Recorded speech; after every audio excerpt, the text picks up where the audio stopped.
সংসদে এখনো তারা অফিস পাননি এবং আজকে সংসদের শীতকালীন অধিবেশনের দ্বিতীয় দিন আজকেও টিএমসির সাংসদরা গান্ধী মূর্তির সামনে ধর্নায় বসেছেন এবং আজকে অবশ্যই ইস্যু আলাদা। একদিকে আসামে হিংসা কেন হচ্ছে সেটাকে হাতিয়ার করা হয়েছে এবং বোর্ড নিয়ে তারা ধর্নায় বসেছেন গান্ধী মূর্তির সামনে এবং তার সঙ্গে সঙ্গে অন্যান্য যে ইস্যুগুলো রয়েছে সেটাও কিন্তু যেহেতু তারা অফিস পাচ্ছেন না তখন এই গান্ধী মূর্তির সামনেই তারা মিটিং করবেন এবং গতকালও যেভাবে জানানো হয়েছিল দলের তরফ থেকে কি সংসদ ভবনে যদি তারা অফিস না পান সেক্ষেত্রে তারা তারা এই অফিস না পাওয়ার জন্যই কিন্তু এই ধরনের ধর্নায় তারা বসছেন।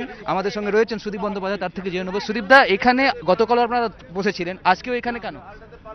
এটা হচ্ছে মূলত প্রতিবাদ যে দপ্তর নেই, সংসদে দপ্তর দেওয়া হচ্ছে না, সে কারণে আমাদেরকে তো একটা বসার জায়গা করতে হবে, তা সেই কারণে আমরা এখানে বসছি। আর দ্বিতীয়ত লোকসভাতে 184 আলোচনা হবে কিনা তার কোনো সংকেত সরকার থেকে দেওয়া হয়নি। অনাস্থা প্রস্তাব এনে আমরা আলোচনার দরজা খুলে দিতে পেরেছিলাম। যারা আজকে তৃণমূলের এই ভূমিকাকে সমালোচনা করছেন তাদের জেনে রাখা ভালো, 184 আলোচনা হবে কিনা তার কোনো নিশ্চয়তা নেই, কিন্তু কালকে যদি এটা বিরোধী দলগুলো সমর্থন করত তাহলে কাল থেকে বিতর্ক শুরু হয়ে যেতে পারত।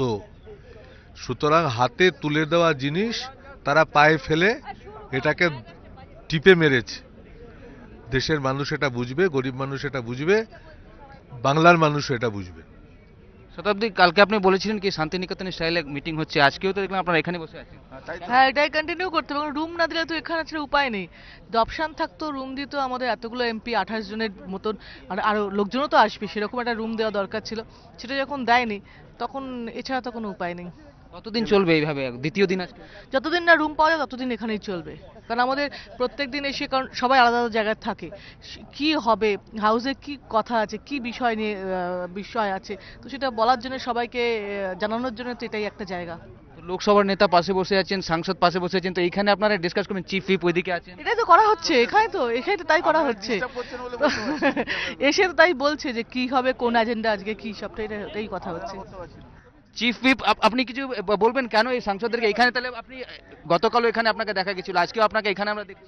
হেরো প্রদীপদের পাল্লায় পড়ে ওই পশ্চিমবাংলাতে একটা হেরো প্রদীপ আছে না, যাকে বাংলার মানুষ কখনো গ্রহণ করেনি, ওই আমাদের ভোটে রাজ্যসভায় এসেছিল, সেই হেরো প্রদীপদের আর চোর কতগুলো মন্ত্রীর জন্য ওরা ইনসিস্ট করার জন্য আমরা অফিসটা পাচ্ছি না, পার্লামেন্টারি অফিসটা, সেই জন্য আমরা এখানে বসছি। আমাদের লড়াই আছে, সিপিএম এর বিরুদ্ধে লড়াই করেছি, দু চারটে এড়ে বেড়ে কংগ্রেসি এমপি যা পশ্চিমবাংলা আছে ওদের লড়াই করার জন্য অসুবিধা কিছু নেই।